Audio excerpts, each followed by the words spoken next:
तुमच्या घरात पण चपाती भाकरी खायला कंटाळा करतात? तर रोज रोज नवीन काय बनवणार? तर आज मी बनवला आहे सोपं पटकन बनणारा असा आपला कढी वडा.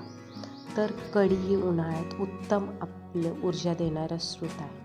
तर त्यामुळे मी कढी आणि वडे हे आपल्या मुलांना आवडतात म्हणून कढी वडे बनवणार. त्यासाठी आपल्याला वाटणारा लसूण, 5-6 हिरव्या मिरच्या, थोडेसे धण्याने टेस्ट छान येते आपल्या वड्यात. ते मी मिक्सरमध्ये वाटून घेतलेलं आहे. तर त्यानंतर ते वाटलेलं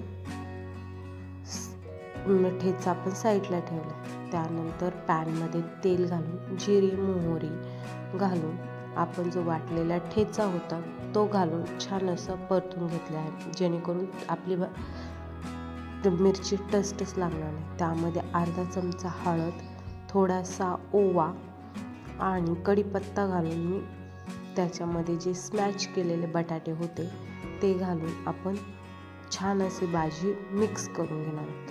ही आपली बटाट्याची भाजी तयार आहे. बघा, छान अशी भाजी मी मिक्स केली.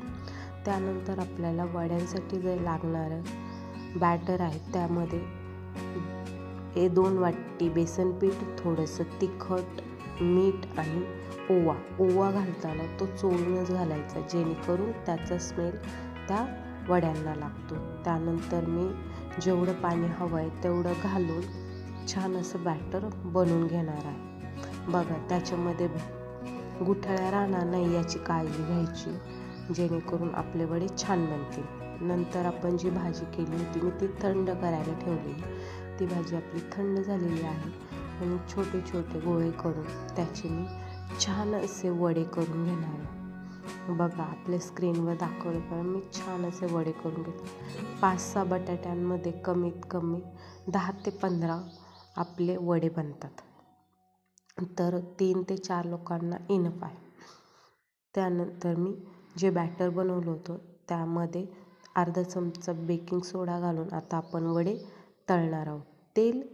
एक गोष्ट लक्षात ठेवायची, तळायची गोष्ट असेल कोणती पण, तर वडे तळायच्या आधी तेल छान तापलेलं पाहिजे, जेणेकरून ते चिटकणार नाहीत. आणि आपण नंतर थोडं झाल्यानंतर ते लो फ्लेमवर छान असे लालसर रंग येतोपर्यंत वडे बनवून घेणार आहोत. बघा, छान आपले वडे बनलेले.